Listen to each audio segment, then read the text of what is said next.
1 meal a day నుంచి 5 meals a day వరకు మనకి బోలెడన్ని ఆప్షన్స్ చెప్పబడ్డాయి కాలక్రమంలో. సో, మీరు టైమ్ టెస్టెడ్‌గా యాక్చువల్‌గా ఎక్స్‌పెరిమెంట్ చేసి లేదు యాక్చువల్‌గా మీ క్లయింట్స్ మీద గాని, మీ దగ్గరకొచ్చిన వాళ్ళకి ఇచ్చిన అడ్వైస్ బట్టి what worked the best? Insulin spike అవ్వకుండా మొంజోరో తీసుకున్నాడు.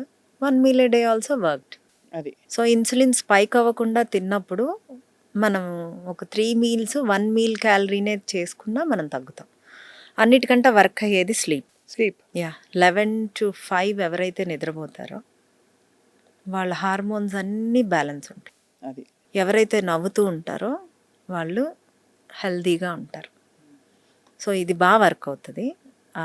నెక్స్ట్ స్టెప్ వచ్చేసి డైట్. అంటే ఎప్పుడు ఏది తినాలి? కార్బ్స్ ఎప్పుడు తినాలి? ఇప్పుడు పొద్దున్నే సూర్యుడు ఎప్పుడు బగబగ మండేటప్పుడు ఎక్కువ తినొచ్చు. సూర్యుడు అస్తమించేటప్పుడు తక్కువ తినండి. ఉదయించేటప్పుడు కూడా తక్కువ తినండి.